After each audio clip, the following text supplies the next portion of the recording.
My mom and I have been through everything together, from her potty training me, pushing me on the swing at the park, and teaching me how to read and write. Then as I got older, she taught me what strength looked like through the heartache of when my uncle who had sickle cell anemia passed away, and even through her divorce. She also taught me how to cook, manage my finances, and to prepare for when life throws curveballs at you. She walked me down the aisle on my wedding day, and I wouldn't have had it any other way. Today you will understand why my mom is the person of the year in my eyes. Does anyone else in this room have someone that you would nominate as person of the year if you could? I love my mom with my everything because she is the most genuine, wise, loyal, beautiful person, yet has a firecracker personality like you have never seen for such a small person. You know what they say, good things come in small packages. My mom has always been there for me physically and emotionally. She always took care of me when I was sick, and I'm talking more than fevers, common colds, tummy aches, and even ear infections. I used to love to write, and she would always have to take me to the doctor's office to get my warts on my writing finger frozen. When I was little, I also had surgery on both of my big toes for my ingrown nails. With no medicine, she held my hand and always reminded me how brave I was. One time, my uncle let me drive a gas-powered scooter, and I pulled on the lever way too hard, and flying into the fire hydrant I went. My uncle knew that my mom was going to be livid, so he tried to bandage me up, and there was no avoiding that I needed crutches. As we were in transition from relocating from New York to Florida, my sister and I were sleeping in my grandma's house, and I got bit by poisonous spiders. My mom knew exactly what to do from always working in the medical field, and as I made it to the hospital, the doctors told her that if we would have made it a little later, I could have died. Another not so funny story is when I began to lose my hair in chunks. My head would be bleeding, itching, hurting, and odor so bad, all at the same time.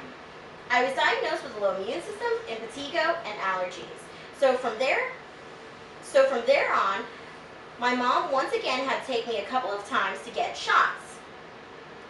Before that, my skin began to break out in purple blotches. But after going through different doctors that had no idea what was wrong with me, we finally had answers, and I could finally get better. When I had to get a spinal tap done, I couldn't fend for myself. She carried me like a baby and bathed me with a delicate touch of how a mother looks at her child when she would switch places at any given moment so she could take the pain away. I trust her like no other, and the respect that we have for one another is unbreakable. My mom has always protected me, and she's taught me how to really love. By now, there is no doubt in your mind that my mom means the world to me. My mom is my best friend. She's the first person I call when I am feeling down or need someone to complain to. As an adult, my mom even calls me for advice, so I think the feeling is mutual. We love reading, feeding the birds, meditating, and even going to Sweet Tomatoes. She understands me and always makes me feel like I can achieve anything. As I turned 12, I began to get acne on my face, and it was so embarrassing for me because it wasn't just one spot, it was all over. Through my self-consciousness, she always told me how beautiful a person I was, inside and out.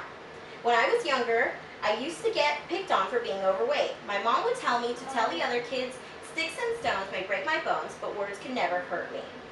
As I knew back then and today, words will always leave a scar, and being accepted is always what people want the most.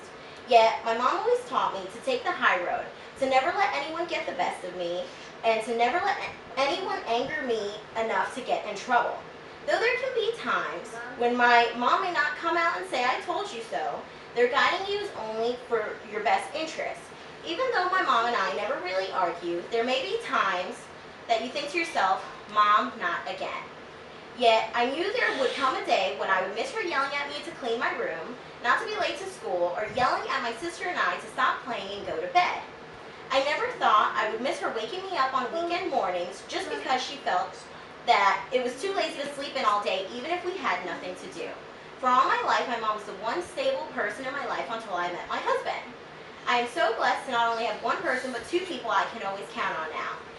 I have been happily married for 4 years, and my mom loves my husband as a person and us as a couple. My mom embraced my husband openly. They now have inside jokes.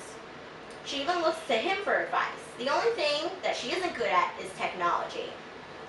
At least she knows how to use Amazon, YouTube, and Facebook. Not so much, but my husband doesn't mind keeping her up to date on how to text, scan, and download movies. In conclusion, my mom is important to me for an infinite amount of reasons, but there are 3 prominent ones that I can think of. First, my mom has always been by my side in sickness and in health. Additionally, my mom is my best friend and my other half. My mom has always hustled, worked multiple jobs, and went back to school over the years to create a better living for my sister and I. Last but not least, my mom showing me how to live a life full of positivity, love, and happiness. I have found my husband sooner than I could have imagined. I have everything I need in my life except my degree, and the grandchildren that my mom is acting like she is patiently waiting for, but in reality, she couldn't be any more excited when the time comes. Thank you.